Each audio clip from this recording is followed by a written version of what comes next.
Good morning, everybody. I was just sitting down front here wondering how I'm going to keep from getting emotional with this. This is so wonderful for everybody to be here. And I wanted to dress a little differently than I usually do, not because it's Easter, but because we're all here. I'm glad you're here. I want to give a special thank you to the tech team, including Rick and Andy, who are back here in the corner. They've been a huge part of making this possible. Let's give them a huge hand.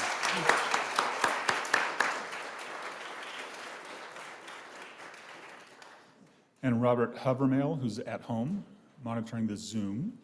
And thank you all for being here on Zoom as well. So whether you're sitting here with us in the Great Hall or at home on Zoom, okay. We're really glad that you joined us at All Souls today. Here, of course, we welcome all souls, all ages, genders, races, ethnicities, beliefs, all kinds of families, all states of mind and heart. So we've been working on, of course, building our beloved community here, and we've been stuck on Zoom for a long time, which has had its advantages, of course. But it strikes me that we've been building our beloved Zoom unity as well during that time. So today for our service, Reverend Christine is visiting and is here in person, and she's going to be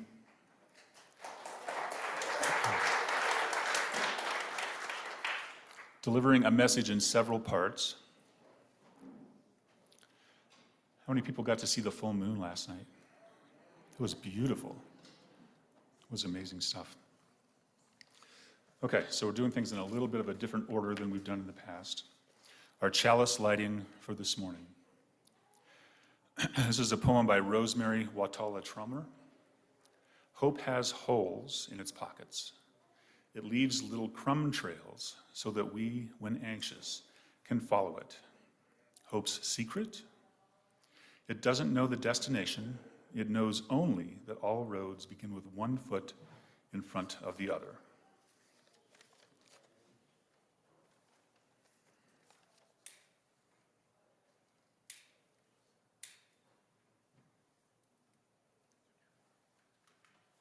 Wow, I haven't seen that lit in a long time.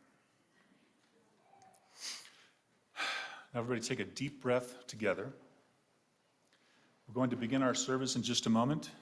Quinn and Addie, you want to come on up? Take a few deep cleansing breaths here.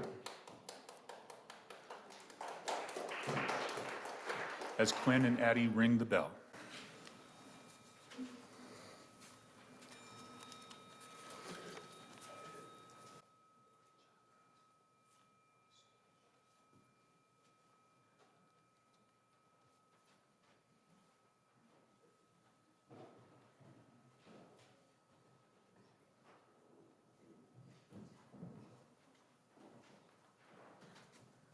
Well, I'm not even going to try not to be emotional, so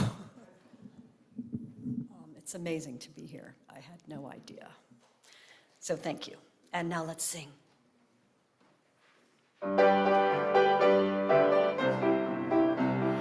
Enter, rejoice, and come in. Enter, rejoice, and come in.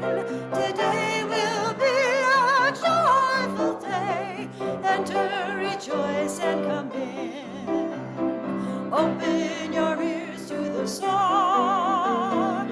Open your ears to the song. Today will be a joyful day. Enter, rejoice, and come in. Open your hearts, everyone. Open your hearts, everyone. Today will be a joyful day. Open your hearts, everyone. Don't be afraid of some change. Don't be afraid of some change. Today will be a joyful day. Enter, rejoice, and come in. Enter, rejoice, and come in. Enter, rejoice, and come in. Today will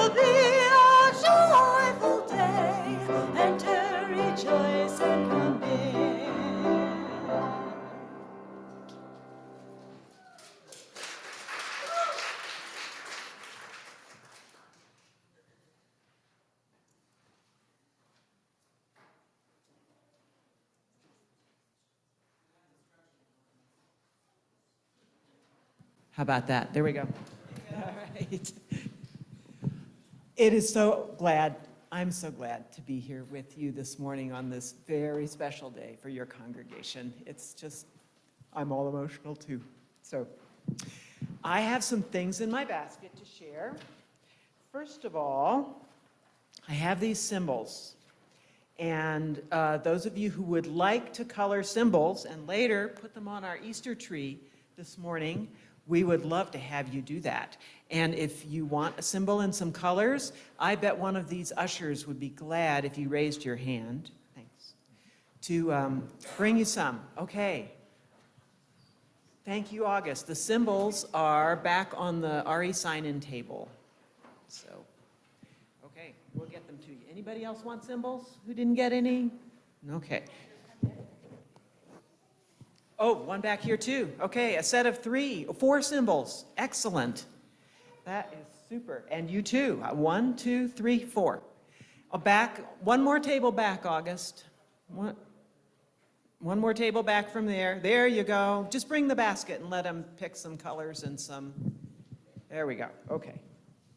All right. The next thing, while we're working on that, I have in my basket is Easter eggs. Right. How many people here got to color Easter eggs sometime lately? A few. Okay, good. I'm glad to hear it. Decorated eggs are one of the symbols of Easter. And can anybody tell me why they think that would be? Anybody want to take a guess about why we would decorate eggs? Let's see. Let me see if I can find the youngest one. What? No? Oh, why not? We accept all answers here.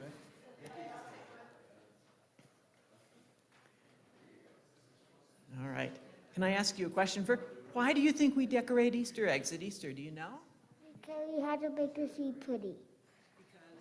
How to make the seed pretty. Because we want the season to be pretty. I think that's a great answer. I like that answer. We want the season to be pretty. Somebody else? Who else can? I saw a grown-up hand over here. Or would you like to try to answer that question? Here we go. What's your answer? Because the Easter bunny is going to hide the eggs.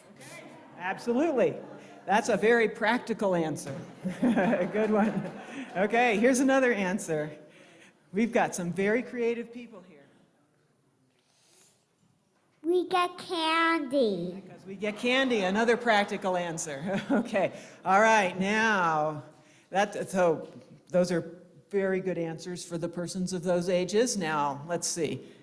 You who want to give us a grown-up answer? I think it's maybe because it represents new life and birth.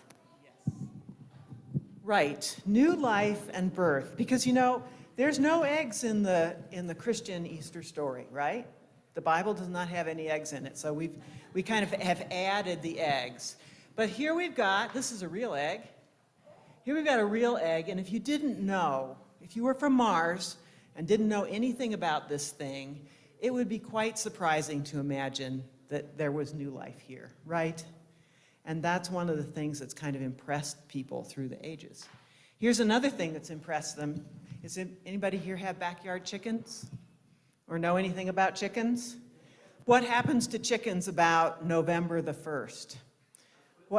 They quit laying. Boy, it's all of a sudden, no eggs.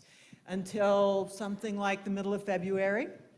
And then they start laying again. And if you are a person who relies on your own chickens for eggs because you don't go to the store, or you can't go to the store, or you're a farmer and you only have so much money and you don't buy eggs, it's such a wonderful thing to suddenly have that extra protein on the table of the eggs in the spring. So all those reasons. And the Egyptians, way back in the pyramid days, decorated eggs in the spring. They colored their eggs red for blood, which is also a sign of life, right?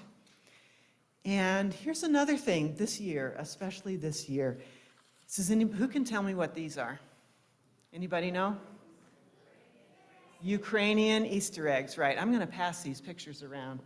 And one of these pictures you kids can notice as it comes around is not an Easter egg, is not a chicken egg. It's an ostrich egg. But the Ukrainian folk art makes these gorgeous, very intricate wax-resist eggs. And this year, when the Ukrainians are in such difficulty with the war on their borders and in their towns, the Ukrainian Easter eggs have symbolized hope and our wish that their society is resilient. So, also a moneymaker. So that's eggs. So speaking of traditions, there's a tradition I want to bring you from the church that I served in Albuquerque, New Mexico. And that's the tradition of the children's affirmation. The children's affirmation are a few words shared with the children and adults at every service that remind us of who we are and what we cherish. It's very easy to learn, and Justin is going to help me with the motion since I have to hold this mic. But it goes like this. We are Unitarian Universalists, and you've known it from someplace else, haven't you? Good. There's a lot of signs to it, but to make things simple, we're only going to learn the 3 easy ones today. We are Unitarian Universalists. We are a people of faith with open minds, loving hearts, and helping hands. You want to try that? Ready, everybody, all together? We are Unitarian Universalists. We are a people of faith with open minds, loving hearts, and helping hands. All right, so those are the things, some of the things we cherish most. Thank you very much. We're going to sing the children out now, and I want to invite them to come up with their symbols. We're going to hang them on this Easter tree with their names on the backs, because the symbols are symbols of life, and their names and their presence here are symbols of life. So come on up, kids. And parents, if you want to accompany your kids downstairs, you're welcome to go down with them and slip back in. Go in love, our hearts go with you. Go in joy, our homes go too. Learn in love and grow in wisdom. Shine your light in all you do.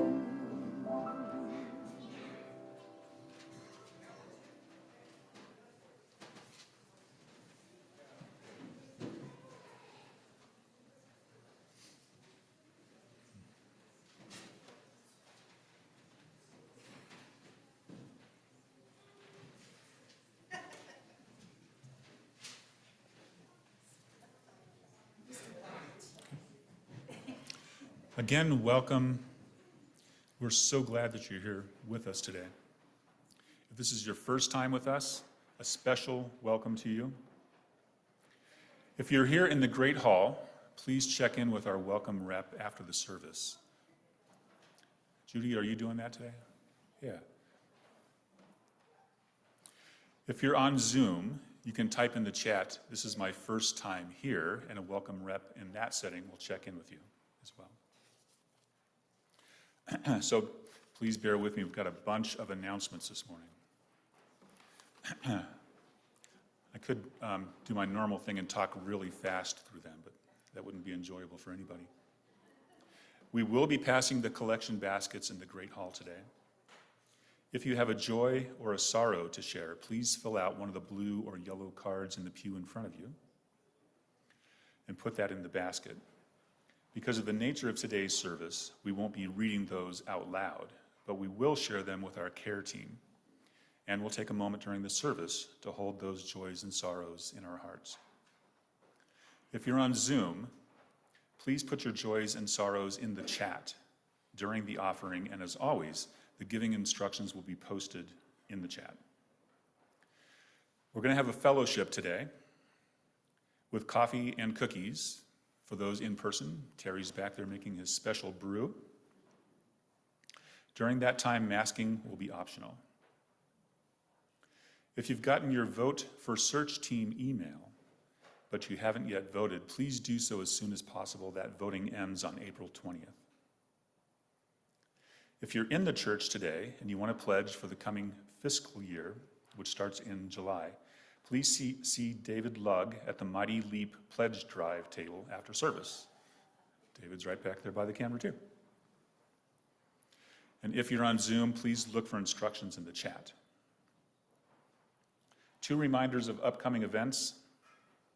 Jim Scott will be live in concert here in the Great Hall at 7 p.m. on Saturday, April 30th. Also, our annual congregational meeting will be held on Zoom at 1 p.m. on Sunday, May 15th. Details for both those events are in the weekly e-letter.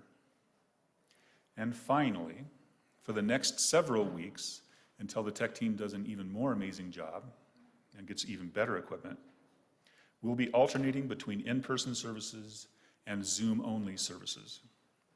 Next Sunday's service will be on Zoom, but you can come to the church and watch it here. Those details are also in the weekly e-letter.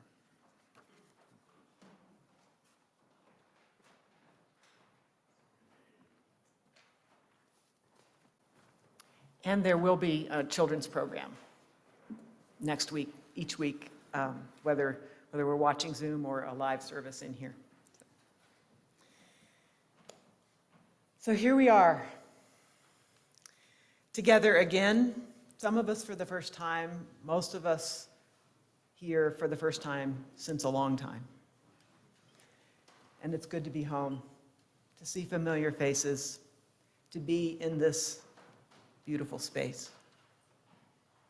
It's been 2 long years and a handful of weeks. Who would have thought on that heady March Sunday in 2020, when we all scrambled to download Zoom for the first time, that this would be such a big thing, such a long exile, such a traumatic experience for our culture. So let's just breathe together for a minute, contemplating these last 2 years. The disappointments, losses, the things we couldn't do, the milestones passed alone or with Zoom parties, mask misery, children home from school, jobs left or lost, perhaps also the things we've learned about ourselves, the resilience we discovered, the ways we helped each other. There were good things about these 2 years. And all that is on top of what would have happened anyway, of course. The illnesses, the deaths, the movings, the changes that are always a part of our lives and were just made harder. This congregation had its losses and changes. Your minister left to take a new job. Your music director retired. A couple of RE directors came and went.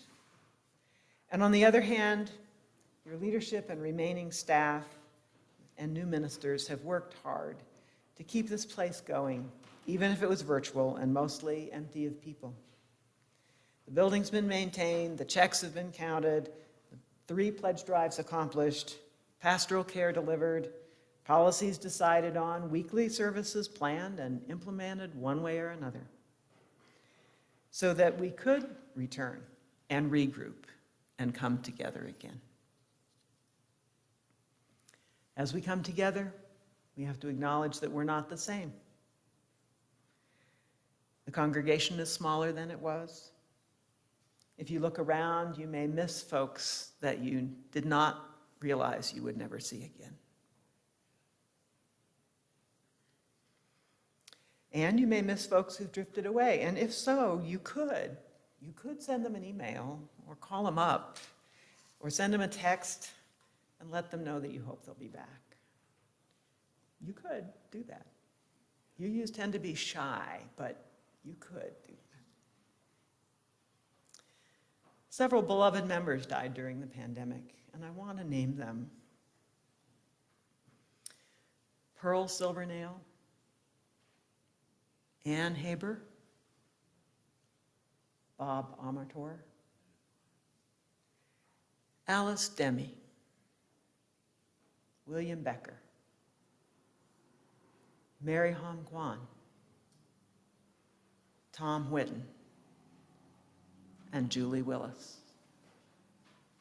May their memories remain a blessing in our hearts. And on the other hand, there are some new people here with you, and some new folks on Zoom who are new since 2020, who are perhaps seeing their church building for the first time. I say church building because the church is its people, and the people have been visible all along.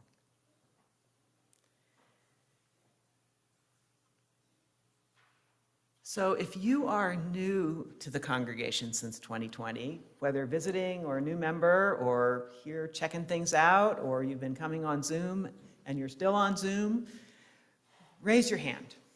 And let's see. Some of the new life. It's part of this. And I especially want to honor those who went right ahead and joined even in this virtual environment. Christine Youngdahl, Dale Young, Laura Ajar, and Patty Wiley. Welcome. Welcome to you all.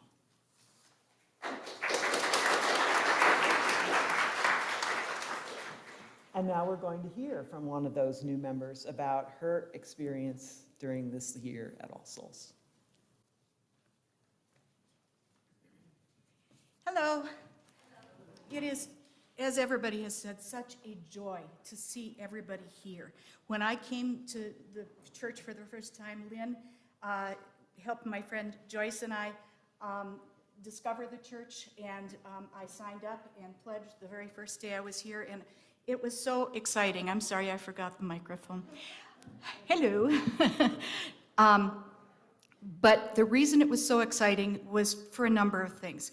Number one, to find out that this building was from 1891 and the long, strong history that it has. Number two, that it honors the native peoples that were here first. And I could go on to about 112 reasons, but how I discovered UU was that my friend Joyce and I were talking about the separation of church and state, and she mentioned that the founders not only intended the separation to be there just for good government, but also because some of them were not Christians. They were deists, like Thomas Jefferson was. And so that got me curious, and I went online and I found Thomas Jefferson and traced back and pulled a bunch of strings and found out about the Unitarians, about the Universalists, about how they came together in the 60s, and all of the things that all these great thinkers had come to believe was the right, were the right principles. And these principles are actually built upon all their thinking. And I just fell in love with the principles. I fell in love with the people as I met them in the church and on Zoom and in Christine's class. And everything about this church online, when you read about it, it just is really about strong values and being good in this world and fostering good in this world. I think that's so important, and I just got really excited about joining. Like I said, I joined the very first week. I heard the third time I was on Zoom, I heard Christine's speech, and it was just so moving. And then David Lugg gave his presentation on the Giant Leap Pledge Drive, and I said, this church needs me. And I've only joined one other church before for a short period of time when I needed it. And I've never felt that joining spirit before. I've never been a volunteer for church activities before. And I'm volunteering for 3 different things right now because, oh, thank you. Because it's so exciting to know that we can make a difference. I used to like just being a part of a huge church and not very often, and then skulking out and not having anybody greet you and be friendly. And this church is really a friendly place, a safe place to be for people of all beliefs. And it's just so exciting, in my opinion. When David talked about the need for people to pledge, you know, it doesn't matter if you pledge $1 a week or $10 a year, or your tithe amount increasing by 20% from last year. What matters is that 100% are in, that you have your name on the book, and that you have committed to being a part of this church, being in service to this church, volunteering, maybe making coffee, whatever it is. I make jewelry. Maybe you have skills. We could maybe do a craft show and donate the money to the church. And so there are just so many things that I think each and every one of you, who you all have precious gifts, and please bring them to the church and join if you haven't. What I'd like to reinforce is the fact that David will be at the table in the back for you to take your pledge online right there, or you could do it online on your cell phone. But the point is, be a part of what we're doing here. Be a part of our community. Many of you wanted to find All Souls because you wanted a community. And this is the best community because it's not judgmental, it's not sanctimonious. So I really want to thank you very much for being here and for listening. Namaste.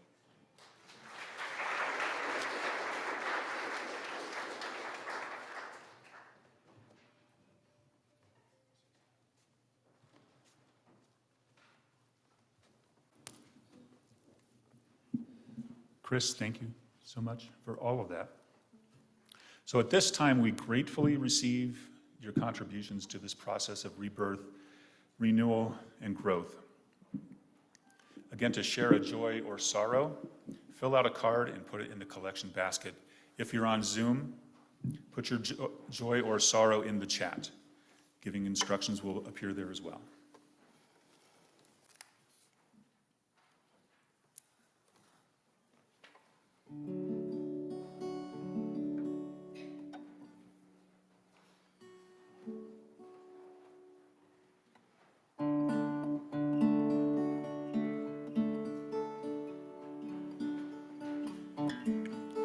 Praise to the spring, praise to all living things, praise to the maiden and the joy that she brings, praise to the earth and let her creatures all sing.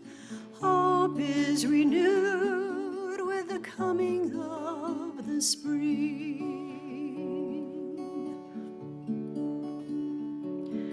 We turn from the darkness and the wise crone within. We turn to the maiden and creation begins.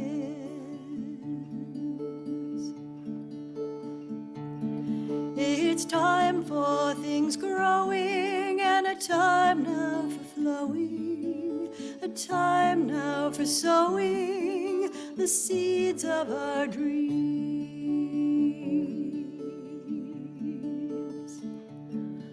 Praise to the spring, praise to all living things, praise to the maiden and the joy that she brings, praise to the earth and let her creatures all sing. Hope is returned with the coming of the spring. The heart fires are stirring with a new life returning. It's time now for learning what rebirth truly means. We honor ourselves and all the fairies and elves. We dance and ring bells to the coming of the spring.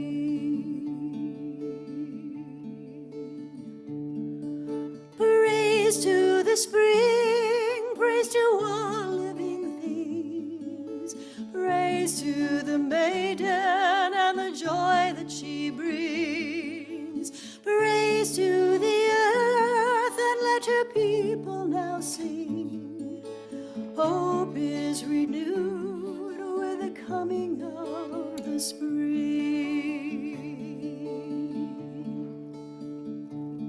So open your heart to nature's wondrous art. It's time now to start the healing of the green.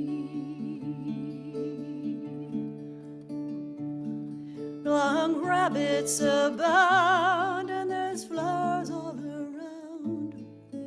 The air is filled with the sound of the coming of the spring.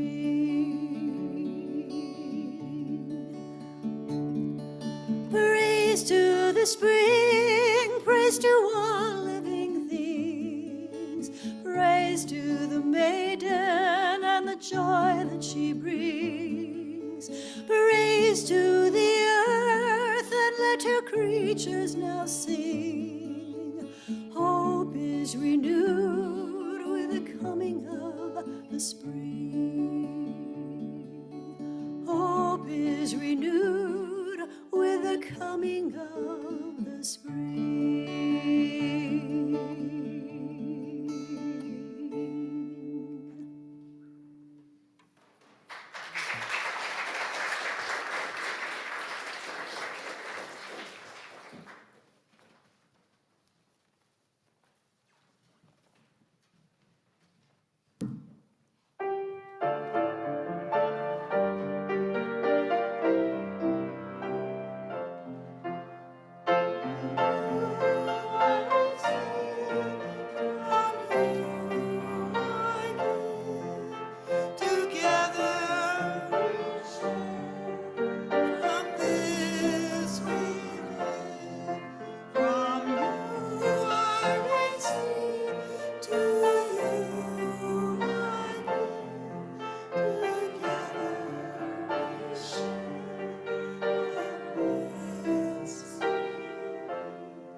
In this sacred moment and quiet place, we honor all of the joys and concerns that are a part of this congregation's lives, including the ones that remain in our hearts. And we remember all those facing uncertain medical times, like biopsies and other nerve-wracking things. We also remember Bobby Poole, whose mother died last week, and who is therefore not with us. And also joys. I have joy here from Jay and Diane, who remember that during the pandemic they had a fire in their home and that they got a lot of support from this congregation. They are remembering that with Thanksgiving. Also, Juan Fernandez, who was in sanctuary here in this building, supported by this church, has cleared his status and is legally home with his wife now, and that's great joy. There's somebody here who's hoping she's going to be a grandmother soon, or he is. Well, no, right. Somebody's hoping to be a grandmother, and I'm sure we join the person who wrote how wonderful it is to see smiling faces and to be back together. And all the things that remain unspoken, also a part of our lives together. So this year, I got to do something about this microphone. Wait a minute. There we go. That'll be better. There we go. Okay. So this year is one of those very, very rare years in which Easter, Passover, and Ramadan are coexisting. As you probably know, Ramadan is not a holiday tethered to the spring. It moves all around the year, whereas these other holidays are tethered into the spring and the new life of spring. We talked about Ramadan last week. This week we're going to talk about Passover and Easter. Passover was once a spring celebration, a nature agricultural celebration, a celebration of the birth of the new crop of lambs and the harvest of the spring wheat and of the new year, which began in the spring in most of the Middle East for many, many eons. One tradition of the new year was to toss the sourdough starter, which leavened the bread of the world, until those little yellow packets showed up in our grocery stores not very long ago, and begin a new starter. And I know some of you tried doing that during the COVID breakdown, right, or lockdown. We tried to make our own sourdough bread, and I imagine most of us got over it because it's hard work. And that changes the Passover, our understanding of Passover, to realize what a fragile thing that yeast dough is that leavens our bread. So during the New Year period, though, way back, there was a period in which there was no leaven while we were waiting for the new starter to actually kick in. And during that time, the people of Palestine ate what we now call matzah, or unleavened bread. It was only later, when a more urban population lost interest in all these agricultural festivals, that Passover was turned into a holiday with a purpose, a holiday commemorating freedom from bondage. There are days when the ugliness of politics, and it has been so shocking, hasn't it? The dangers that lurk in the world, which seem ever greater, our worries for our future and our children's futures hang close and cloud our lives. War, global warming, what seems like the waning fortunes of democracy, not to mention the safety of our loved ones and our health and our own fortunes. Yikes! How do we celebrate the joys of spring come again in the midst of all that?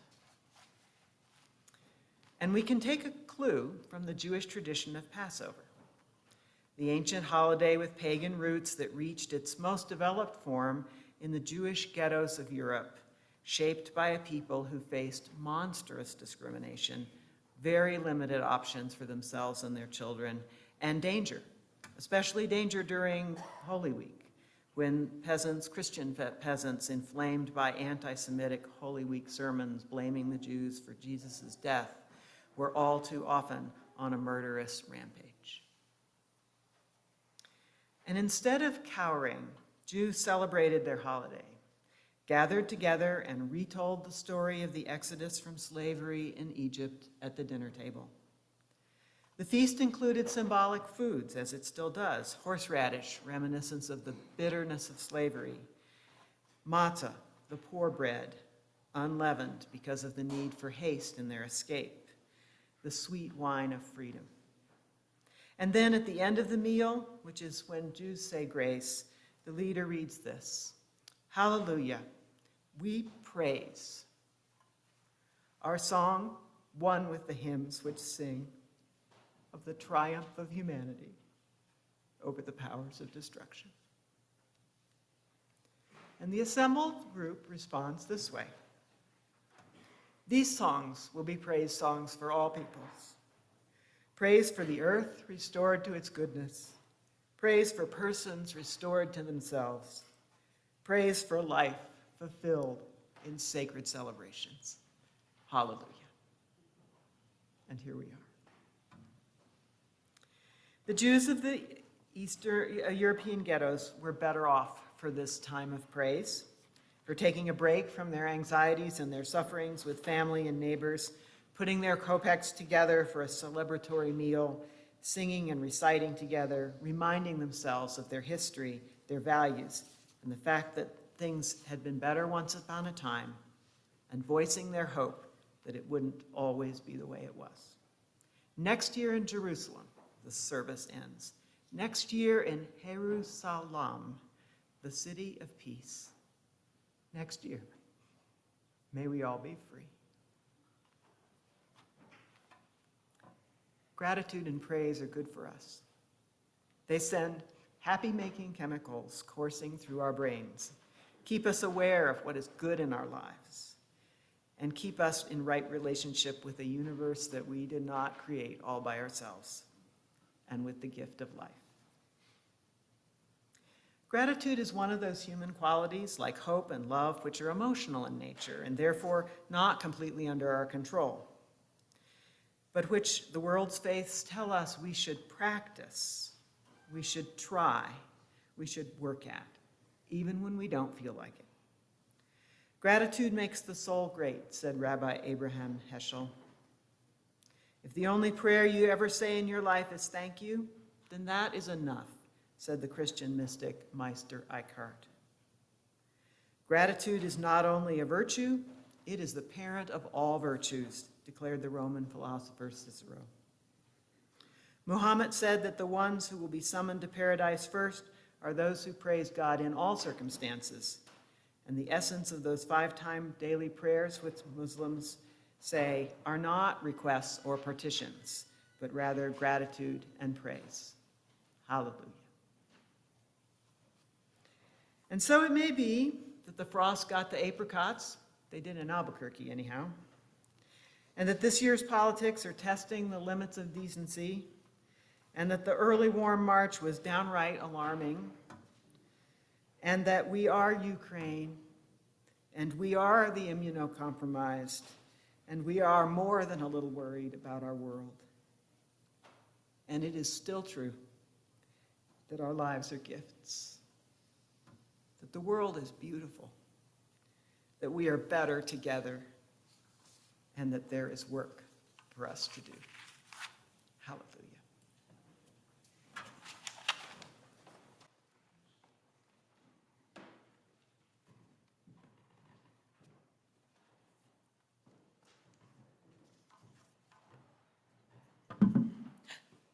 So loud. Make sure you can hear me. Hi, Mom.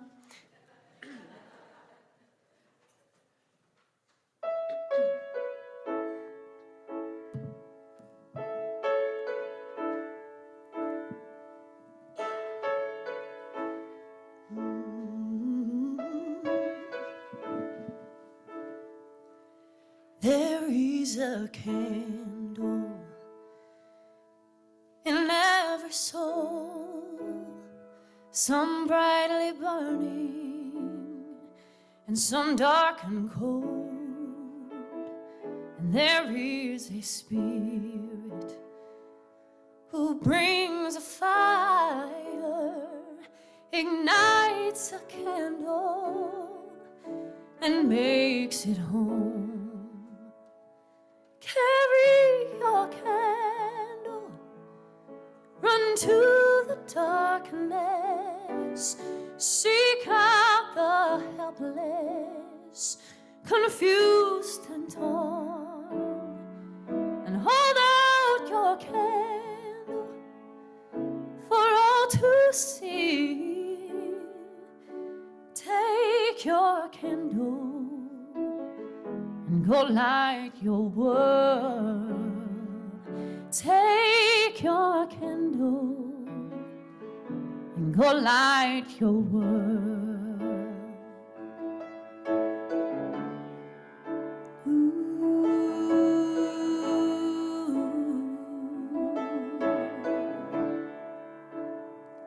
Frustrated brother, see how he's tried to light his own candle some other way. See now your sister, she's been robbed and lied to, still holds a candle without a flame.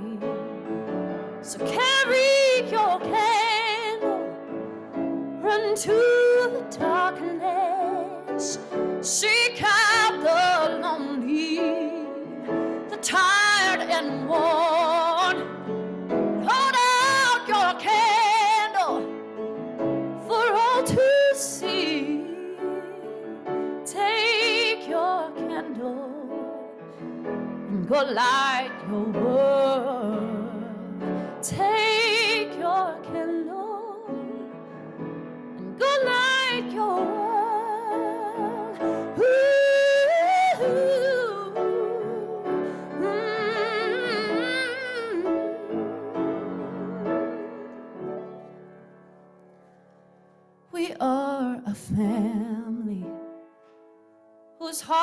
are blazing, so let's raise our candles and light up the sky,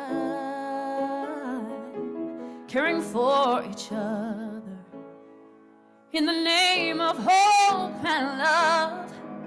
Make us a beacon in darkest times. So carry your candle, run to the darkness, seek out the hopeless, deceived and poor. Hold out your candle for all to see. Take your candle and go light your world. Take your candle and go light your world.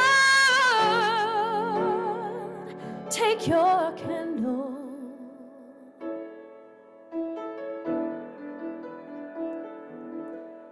and go light your world.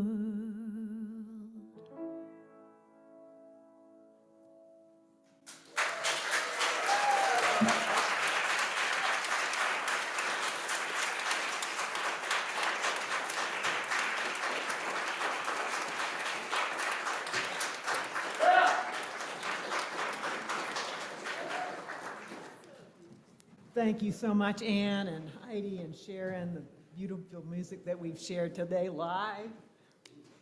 It's part of the good thing today. So, resurrections. Now, as I know you know, Unitarian Universalists have a variety of beliefs, and we think that's all okay. But I actually don't know of any Unitarian Universalists who believe the most orthodox stories of the resurrection of Jesus. So let's get that out of the way. When we're talking about resurrections, we're talking about the big idea, not the one idea.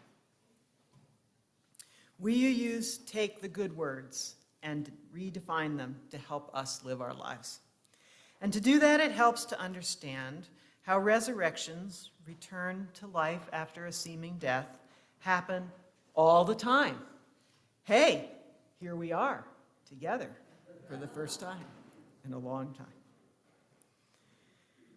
Sadder and wiser perhaps, but also proud of the resilience and pleased to have new folks amongst us.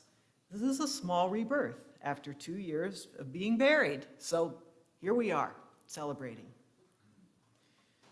And we've all been to these resurrection places in our lives.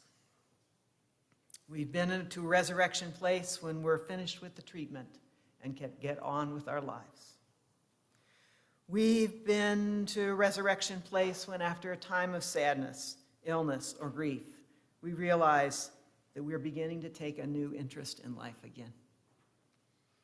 We've been to a resurrection place when peace is declared, when the walls come tumbling down, when the sun comes out after a storm, when we decide that we can and must find joy in our lives in spite of whatever oppresses, grieves, or worries us. We've been to a resurrection space when we've hit some bottom so hard that we've been forced to see our addictions or our dysfunctions and therefore can begin to work on them.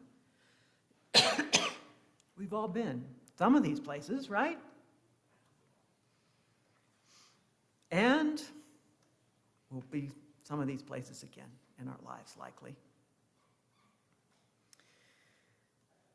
So whatever a metaphor for this moment is of resurrection, the reawakening of life, the turning of the seasons, or the liberation from a slavery, the message is the same. You can grieve a mother, you can enslave a people, you can kill a man. The pandemic winters may seem endless, but that only seems that way. You can't kill the spirit. And the spirit can find its way into the light, and spring always comes again. The story of Jesus' resurrection can be used to remind us of the unexpected blessings and tragedies and the way that human beings can transcend grief and go on with their lives. But I'm afraid that for me, that story has been kind of spoiled by too many doctrines, too many bloody movies, too many literalistic interpretations. But Jesus is not the only divine figure who has died and returned to life. Not by a long shot. It's actually kind of common. And so when I need a story to remind me that I need to stage a resurrection in my life, I think of Persephone. The story of Demeter and Persephone is, to the Eleusinian mystery religion, what the story of the crucifixion and the resurrection are to the Christian faith. Just as there are several versions of the Christian story, so there are several versions of the story of Demeter and Persephone. The usual story we hear is not the oldest.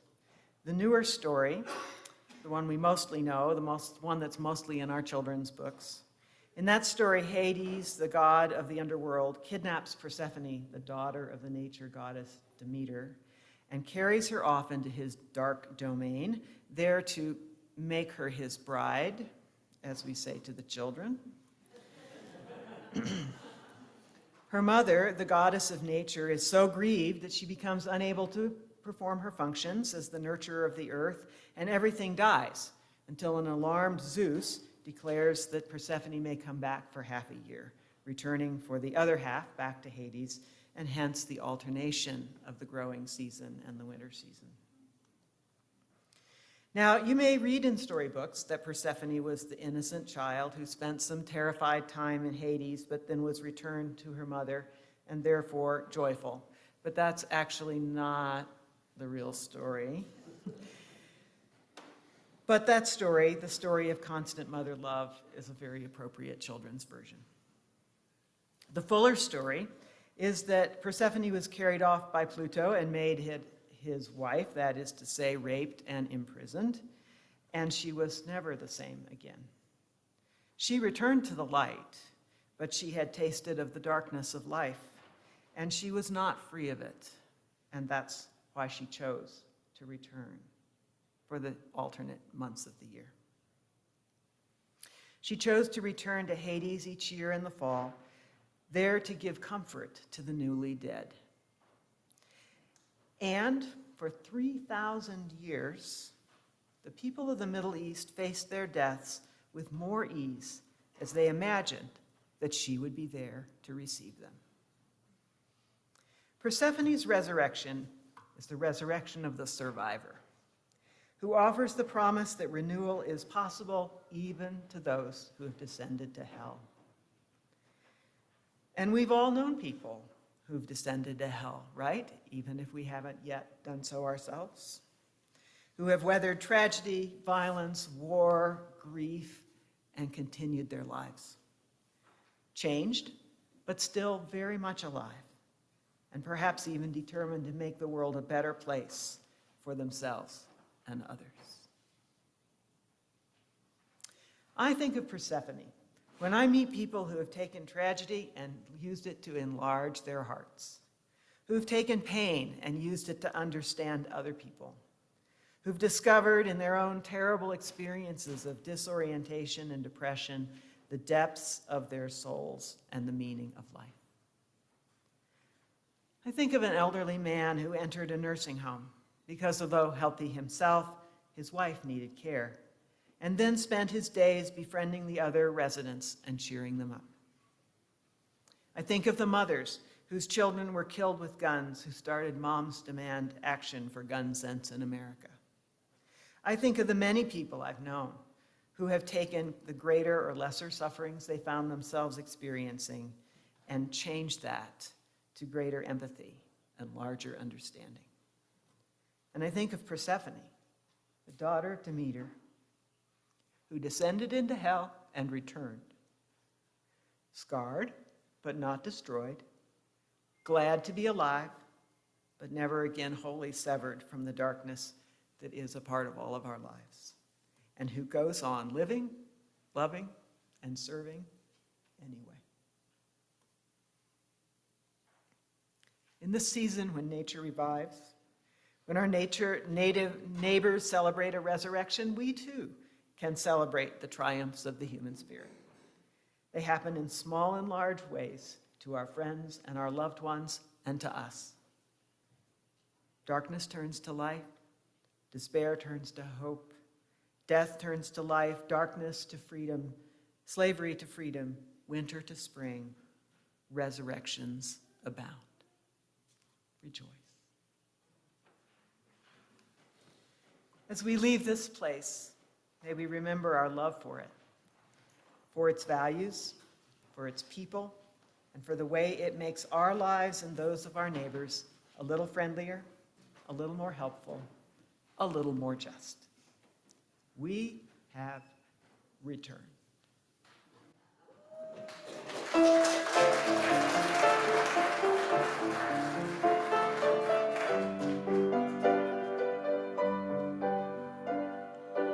Now, as we leave this place, the chalice dims, but the fire still burns within our hearts. Beyond these doors, now, as we leave this place, memories of each and every grace carry us into the world,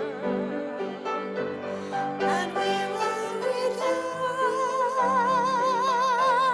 for now we know that something greater than any of us alone is part of us as we leave this place.